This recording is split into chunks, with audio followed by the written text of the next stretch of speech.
الرجيم بسم الله الرحمن الرحيم الحمد لله رب العالمين وأفضل الصلاة وأتم التسليم على سيد الأولين والآخرين سيدنا وحبيبنا محمد وعلى آله وصحبه أجمعين ثم أما بعد السلام عليكم ورحمة الله وبركاته.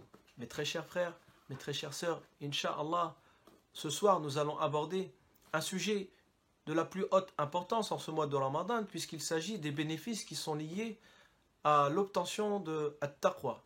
Nous avions vu que un des objectifs du jeûne du mois de Ramadan, c'était d'obtenir At-Taqwa. Puis nous avions tenté de définir ce qu'était At-Taqwa. On avait déterminé l'At-Taqwa comme une disposition du cœur qui amenait le serviteur d'Allah Azza wa Jal de se prémunir de son châtiment.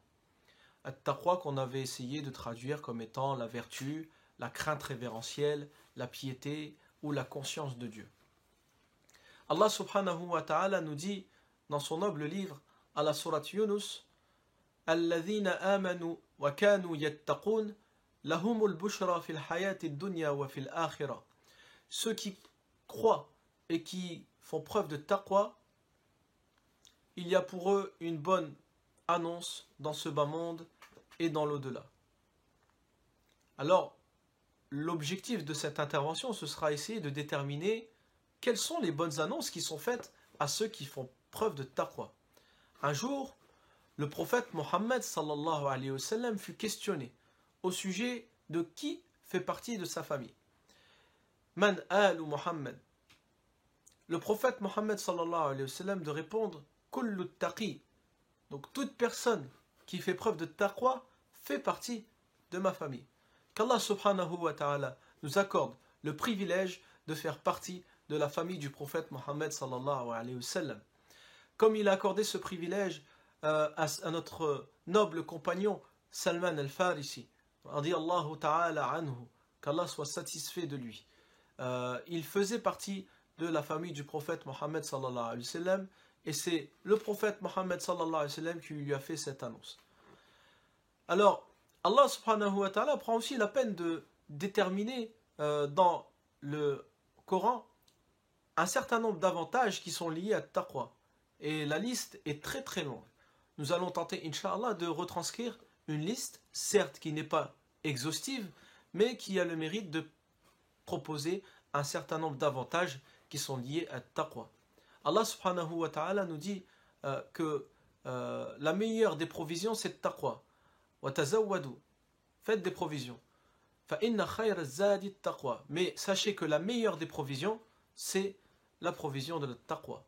Dans ce bas monde, on aime tous avoir de beaux vêtements, des belles parures, mais Allah subhanahu wa ta'ala nous dit que la meilleure des parures c'est la parure de la piété, conformément au verset dans lequel il nous dit Azza wa Jal وَلِبَاسُ التَّقْوَى ذَلِكَ خَيْرٌ.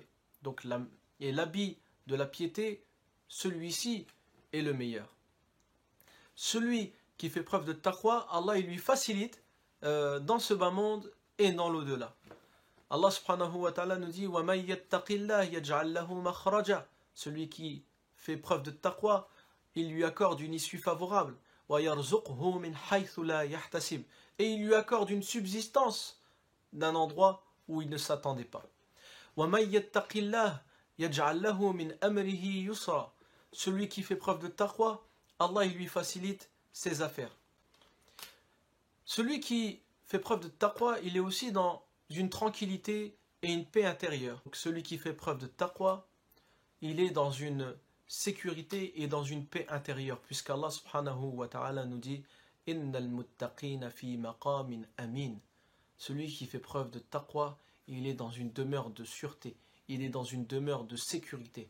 Et en effet, il nous dit Azza wa Jal que faman ittaqa wa aslaha fala khawfun alayhim wa la hum yahzanun. Celui qui fait preuve de taqwa et qui se corrige, alors il n'a nulle crainte ni affliction à avoir. Allah subhanahu wa ta'ala nous dit également que celui qui fait preuve de taqwa, c'est le plus noble d'entre les serviteurs. Inna akramakum indallahi atqakum. Le plus noble parmi vous auprès d'Allah est celui qui est le plus pieux. Celui qui fait preuve de taqwa, il sera aussi au-dessus des autres le jour du jugement dernier. Puisque Allah nous dit وَالَّذِينَ اتَّقَوْا فَوْقَهُمْ يَوْمَ الْقِيَامَةِ. Et ceux qui font preuve de taqwa, ils seront au-dessus le jour du jugement dernier. Celui qui fait preuve de taqwa, Allah devient son enseignant, puisqu'il nous dit wattaqullah, et craignez Allah. Wa yu'allimukumullah, et Allah il vous enseignera. Il nous enseignera quoi? In tattaqullaha yaj'al lakum furqana. Si vous craignez Allah, Allah vous enseignera al-furqan. Allah vous donnera la faculté de discerner entre le bien et le mal. Celui qui fait preuve de taqwa, Allah il lui donne le privilège de faire partie des gens reconnaissants. Celui qui fait preuve de taqwa, Allah subhanahu wa ta'ala lui fera miséricorde. Celui qui fait preuve de taqwa, Allah le compte parmi les gens de la réussite.